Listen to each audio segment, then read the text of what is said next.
Hey everybody, my name is Erica and today I'm going to be giving you my June wrap-up.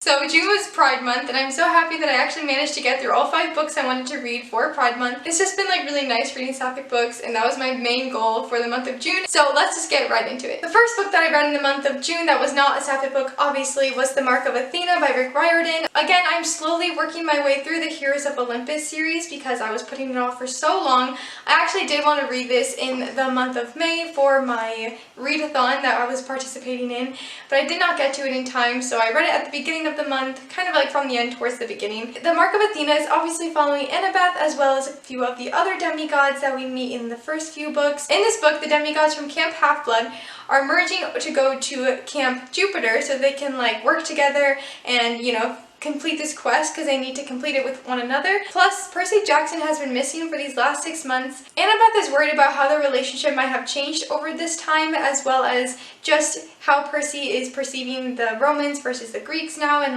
what his views are and all of that, and how he's grown and changed throughout all of this. But she's also very, she's very hopeful that everything will be okay. So we have Leo and Hazel and Percy and Jason and Piper. We have all the demigods in this. They want to merge the 2 camps together so that they can complete the prophecy and they have to reach the doors of death. Meanwhile, Annabeth is trying to follow the Mark of Athena. Her mom and her are kind of not on good terms right now. Athena found her and she must have been in her Roman aspect because she did not really want anything to do with Annabeth. And Annabeth is following this Mark of Athena so that she can avenge her mother and hopefully build that relationship back and see what's going on. I actually like this book a lot better than the first 2, which I was pretty surprised about. I like that we didn't get as much character exposition. I just feel like in the first 2 we're learning about all these characters, getting all of their backstory, which is great. Obviously you want to get to know them, but I just feel like that kind of consumed the story and part of me sometimes just didn't care. But in this one, obviously it's more storyline and it's more action. There's a lot of adventure in this, obviously, but I did like the way the relationships were going. I like the hesitancy of some of the characters and the kind of jealousy that emerges with some of the characters, and that history and relationships that we get to kind of learn a little bit more about. And I just really liked that development in this. I feel like now from here it's going to get better because I was not a huge fan of the first 2 books. I just kind of got bored. It was very repetitive. But yeah, I did really like this book and I'm happy I'm continuing on with this series. I need to get to the next book this coming month, but we'll see if I can get to it. So I did give this book 4 out of 5 stars. The other 2 I gave it 3 out of 5. And again, it was just a lot better. It was a lot less info dumps, and I just feel like it was just more action and we're getting to know more of the characters in a deeper way than just the usual. And I also just really like having Annabeth in this. She kind of annoyed me in the Percy Jackson series. I feel like as she's grown, she's gotten a lot better as a character. I don't know, that's just my opinion. The next book I finished in the month of June was One Last Stop by Casey McQuiston. This is the first SAPPHIC book I wanted to make sure I got to in the month of June. And I was very excited for this book when I heard about it. I thought it sounded very cute. The time travel thing, or time displacement thing that's in the description, kind of took me out a little bit because I was like, oh, I'm not a big time travel person. But I was like, the way it's written, cute girls, sapphic romance, I was like, can't go wrong. Okay, so in this book we're following this girl named August. She has just moved to New York City and she has been struggling to really find her place. She's gone to a lot of different colleges and picked different majors, just really trying to find herself. And she's never really felt that sense of belonging or that sense of home in any of the places she's been. Once she moves to New York, she really has this found family and her roommates, and they have a really funny, quirky, cute relationship with one another. Everyone's just very personable there, and she's probably the shy one, but they managed to kind of bring her out of her shell. She also starts to work at this diner. This diner has been around for years, and it's just very cute and small and cozy, and she starts working there and manages to make some friends while she's working there. Despite these relationships, she's still kind of feeling the sense of not belonging. New York City isn't all that she thought it was going to be currently, and then one day she's having a pretty off time, and she manages to spill coffee on herself, and she ends up meeting her subway crush named Jane. Jane and August end up forming this cute little relationship on the subway because Jane is always there. Every time August gets on, they start to talk a lot, and August is crushing very hard on Jane, and she's always very excited to see her on the train, but she's also very confused as to why Jane is always on the same car no matter what time of day it is, and she starts to investigate into it. She's not sure who or what Jane really is. She starts to question Jane and try to figure out her past, and then they realize that Jane is actually displaced from the 1970s. Jane has no memory of how she got stuck on this train or how long she's been there. She doesn't even realize it. It's just she's been there and it's just something is normal for her now. And she knows that something's sort of wrong, and as August starts to question her more of those memories and those pieces of her past start to come together, and August is really trying to help Jane so that she can get back to her time, but also August is really going to miss Jane, and she starts to catch very strong feelings for her, and she really wants to enjoy this time that they have together. She starts to like skip school and miss work and all of that, but she really wants to help Jane get back to where she is despite her really strong feelings and want of Jane to stay with her where she's at now. It's a very tough decision for her. And meanwhile, the diner is about to be closed because they can't afford the rent right now and they need to pay off their loan so they can buy the building. August is also sort of struggling with the relationship with her mom. She's like her own little personal detective. In the past, August's uncle went missing, and so August has been growing up pretty much like solving cases and trying to figure things out because of her mom and trying to help her mom out with all of these things. So August is very intuitive and very good at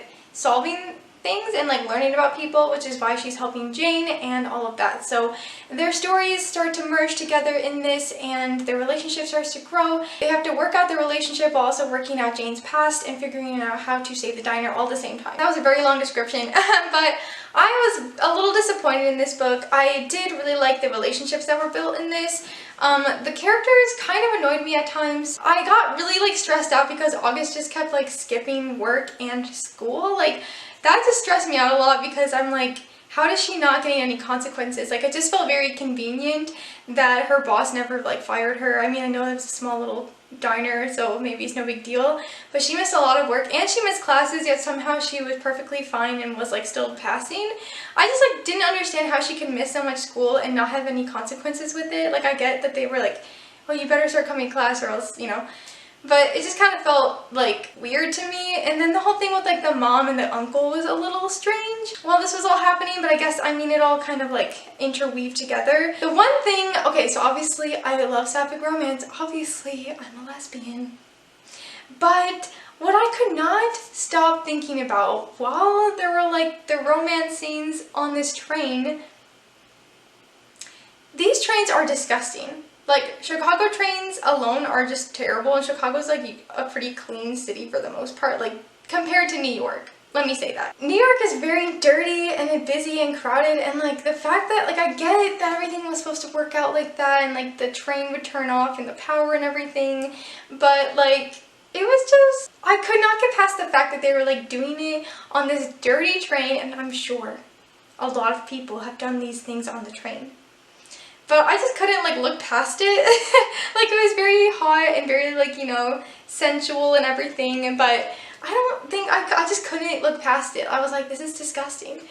And no, obviously not because they're lesbians, like all these people are complaining about, but because they're on this dirty train. Like, I just couldn't get past it. Like, I was just not a fan of some of those things, and it just, the storyline also felt very repetitive at times, which kind of drew me out. Like, by the end, like halfway through, I was so bored and just wanted this book to end, and then I feel like it didn't end fast enough. Like, I was like, okay, finally we get to like the good moments, and then it just kept going, and like I did like that we get some like moments after everything happened, but man, I just wanted this book to end, and I'm sad because I bought it, and I should have just gotten it from the library, but I wanted to buy it because I was having a bad week, so I bought it. But I just like was not the biggest fan. I like think I gave it 3 stars, but I don't know, it was just very disappointing to me, and I just wasn't a huge fan of it all. The characters again kind of annoyed me, but there were a lot of really good aspects. Obviously, it was like we have a trans character, it's just everyone's queer, and that's really exciting to read about these types of characters and like that kind of roommate structure, because it's so wild to me that people like love their roommates so much in some stories, because I'm always just like it's so crazy to me to like see that people can like live in such big groups and be like completely content. Overall, this book was okay, not one of my favorites. The next book I finished was This Is How You Lose the Time War, and I'd heard amazing things about this book, and I was like pleased with it. So this book follows these 2 characters that are called Red and Blue, and they are in these 2 different factions. They're in this really strange dying society, this world that is dying off completely. Their factions are at war with one another. And Red one day discovers this letter that says, burn before reading. Instead of burning it, Red obviously reads it, and it's a note from Blue. So they start writing these letters to one another, and they first start out as this, like, you know, this rivalry, these, like, strategy things, like how they're going to beat one another and all this little stuff.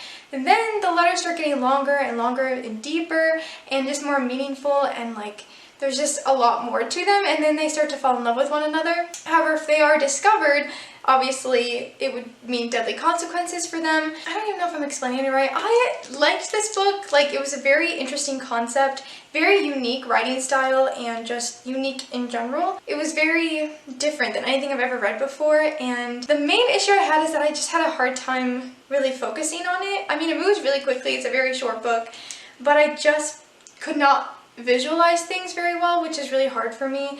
Like, if I can't see it, it's hard for me to put myself, like, into a story, so I did have a difficult time with that. However, the writing was absolutely beautiful and breathtaking and just so lovely and, like, well done, and I really liked seeing how the characters grew and, like, how the relationship grew.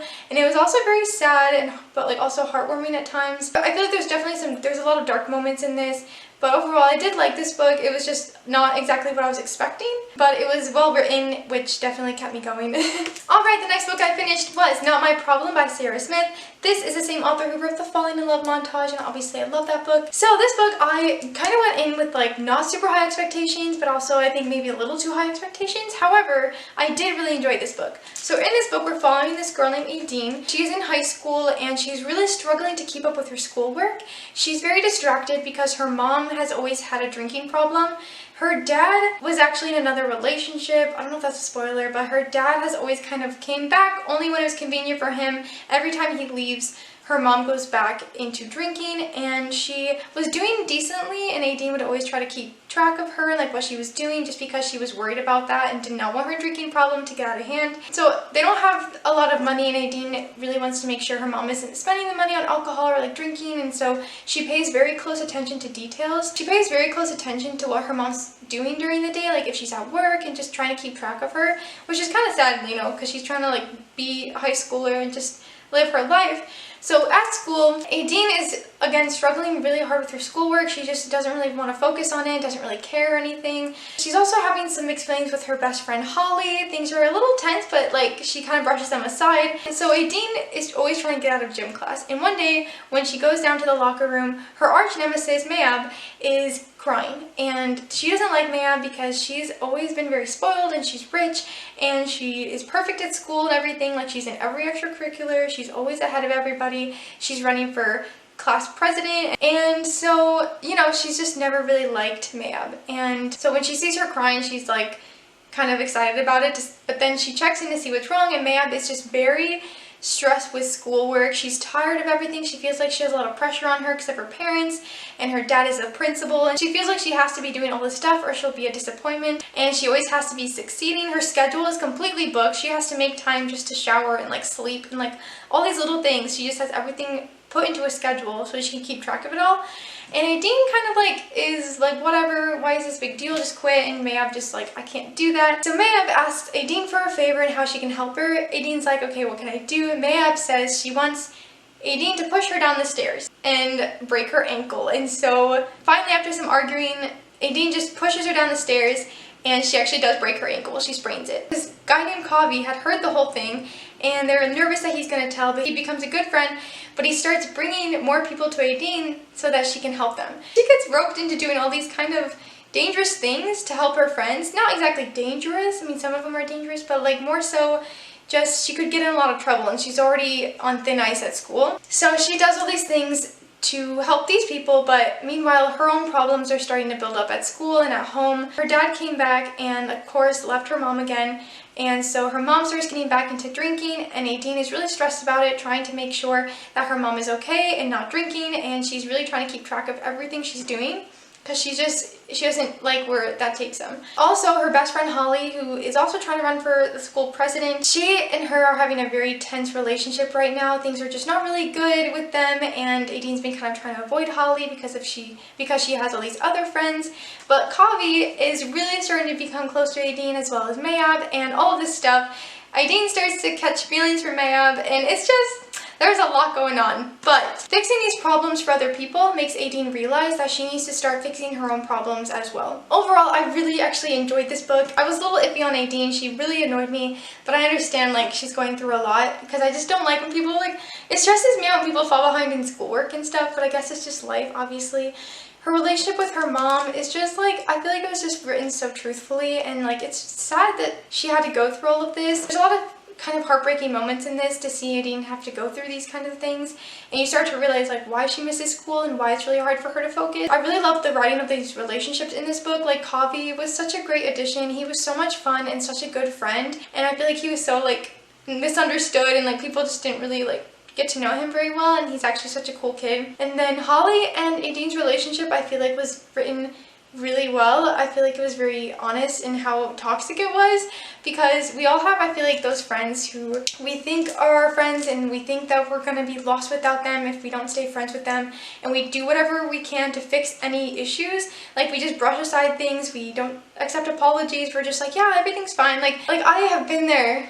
Even like more recently, like you really start to see like the toxic relationships in your life and like how these people have never actually been like a good friend for you despite what you may have thought. Like it was just written so honestly, and I really appreciated that. I also loved Aideen and Mayov's relationship and how that really started to form. I also just really love that they were like open about being lesbians, because we never really get that in stories, and I just was very grateful that it was not something they just like beat around the bush. It was really like, yeah, I'm a lesbian, like it doesn't matter, and like I just really love that. So this book was really great, and I definitely want to own it sometime because it was very well written and fun, and also just like there's just so many great beautiful moments in this that came out, and the relationships honestly were probably the best part for sure.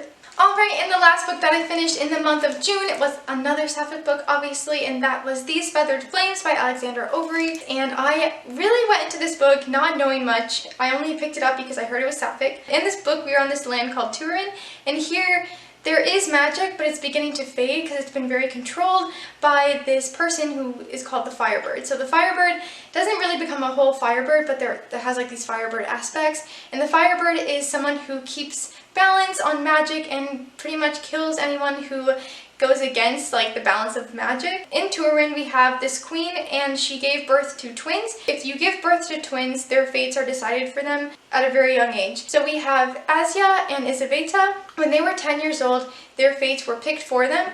Asia was sent with her aunt, who is the Firebird, to start training so that she can become the next Firebird. And her aunt was not actually a twin. She was born before the queen, but it's just the queen didn't have a twin. Anyway, so Isabeta stays at the court and trains with her mom so she can become queen one day. So before they can even finish their training, they are forced into these roles after the death of their mom. It happened very suddenly, and they don't know how it happened, but all of a sudden now Asia has all this power she doesn't know how to control as the Firebird, and Isabeta is pretty much thrust into this world of court and politics and misconception and deceit and all of these things. She is kind of good at it because she's been trained for it, and she is very good at taking the place of her mom. A lot of people suspect Isabeta that she killed their mom, and also when Asia returns to court, things with her and Isabeta are not as they used to be. Isabeta obviously is very careful and not sure what she should, feel for Asia. Asia is more like, I really wanted to have like a loving relationship with my sister again, but Isabeta is very cold, and she is very like wary of having the Firebird there like as her sister. She has guards following Asia pretty much the entire time, including one guard who is named Juliana, who is really lovely in this book. So Asia is really struggling as the Firebird. She can't control her magic. She tends to accidentally hurt people when she doesn't mean to or use her power. People are very scared of her, so she really has to figure out who to trust because nobody really trusts her in this court right now. So Asia is trying to figure out her magic while Isabeta is trying to deal with life as the queen now, and it's just, there's a lot of deceit and mistrust in these people, and they really have to find love again for one another so they can work through this together. So I really liked this book. I had a hard time getting into it at first. Like I don't know if my mind was like into a new like high fantasy like this, but I did really love the concept, and I love the world and just like the characters. I loved Asia. She's probably one of my new favorite characters, and I also really love Juliana, and there's very subtle sapphic romance in this. Like it's very much not really there. I don't want to say slow burn because I even feel like we don't get that. There's a sapphic romance obviously in this, but it's just not as much as I had thought there would be, but maybe in the second one. The only other thing that I wasn't a huge fan of, I feel like everything was pretty predictable in this. Like I feel like we pretty much knew what was going to happen like halfway through. I was caught off guard by a few things, but overall, I mean, it was very well written. I liked the concept and the magic system, and I definitely want to continue on with this series. I would probably reread this first just because, like I said, I had a hard time kind of focusing in the beginning, but once I got into it, I really enjoyed it. So yeah, I think the cover is absolutely stunning. I'm not sure if you can even see it, but there's like some birds on it, some crows, some snowflakes, and like it's just really lovely. But overall, I did really love this book, and I'm happy that I picked it up. Alright everybody, these are all the books that I read in the month of June, and I'm like pretty pleased with it. I think I accidentally said I read 5 Sapphic books. I only read 4 Sapphic books, but 5 books total. So I'm very happy that I got to all of the books I wanted to get to in the month of June. I'm hoping July is a successful reading month. I'm still not really sure what I feel like reading. That is all I have for you today. If you like this video, be sure to give it a nice little thumbs up. If you want to keep following me on this booktube journey, please subscribe to my channel. You can follow me on Twitter and Instagram at ErikaAGobble. Thank you all so much for watching. I'll see you soon in another video. Bye!